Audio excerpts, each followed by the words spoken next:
তিপ্রাসা হিরিচি করে না। ওই তিপ্রাসা সমাজের মহারাজা কিরিট বিক্রম ছিলেন তিনবার আমার ওই পার্লামেন্টে আমার আগে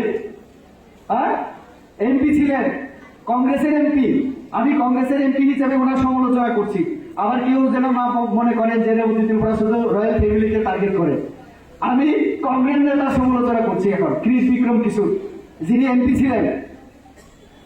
আমি তো বলবো আজকে রুমান হরফ নিয়ে আমার অফিস ভাঙচুর করে, মুখ্যমন্ত্রীর অফিস ভাঙচুর করার চেষ্টা করে, সরকারি আধিকারিক পুলিশ আধিকারিকের উপরে বিভিন্নভাবে আক্রমণ করে। এটা কিসের গণতন্ত্র? তারা সংবিধানও মানেন না। তারা মনে করে এখনো রাজতন্ত্র চলছে। সংবিধানকে মানলে এভাবে আন্দোলন করে না কেউ। রুমান হরফ আমি তো বলবো ওই যে কংগ্রেস নেতা কিরিট বিক্রম বাবু, উনি যদি ওনার ছেলে মেয়েকে কর্পোরেট শিখাতেন, আজকে ওনার ছেলে আজকে কর্পোরেটে বাসন দেওয়ার মতো যোগ্যতা অর্জন করতেন। কর্পোরেট জানেন না, শিখাননি।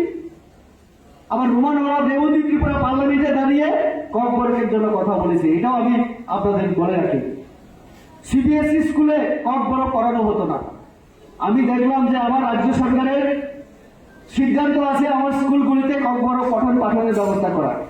আমাদের সরকার আসার পরে আমরা কর্পোরেট টিচারও নিয়োগ করেছি কলেজ বিভিন্ন জায়গায়, আমাদের রাজ্য সরকারের মানে উদ্যোগে। সিবিএসই কেন্দ্রীয় সরকার হয়তো বা জানিও না আমাদের এখানে কর্পোরেট একটা সরকারি ভাষা। আমার আগে বাজুমোহন বাবু ছিলেন 20 বছরের সাংসদ। আমার আগে কংগ্রেসের নেতা ছিলেন কিরিট বিক্রমজি। কি করেছেন বাঁচার জন্য?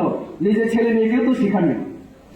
আমি যখন বললাম পার্লামেন্টে দাঁড়িয়ে বিভিন্ন জায়গায় লেখালেখি, আমরা সবাই মিলে বিজেপির তরফ থেকে, এখন সিবিএসই তে কর্পোরেট চালু হয়েছে কিনা? কই ওই মাথা তো আমার মানে রেবতী ত্রিপুরাকে কোনোদিন ধন্যবাদ দেয়নি, বাংলায় বলেনি। এই কথা আমাদের প্রচারে নেওয়া দরকার।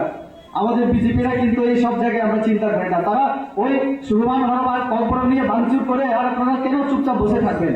বলবেন আমাদের এমপি সেও তো এই কথা বলেছে, সিবিএসই তে কর্পোরেট চালু করিয়েছে, আগামী দিনে ওই ইংলিশ মিডিয়ামে পড়া ছেলে মেয়েরা কর্পোরেট পড়ার সুযোগ পাবে। এটা আমাদের এমপির জন্য, আমাদের বিজেপি মন্ত্রিসভা, আমাদের নরেন্দ্র মোদীর কারণে এটা সম্ভব হয়েছে।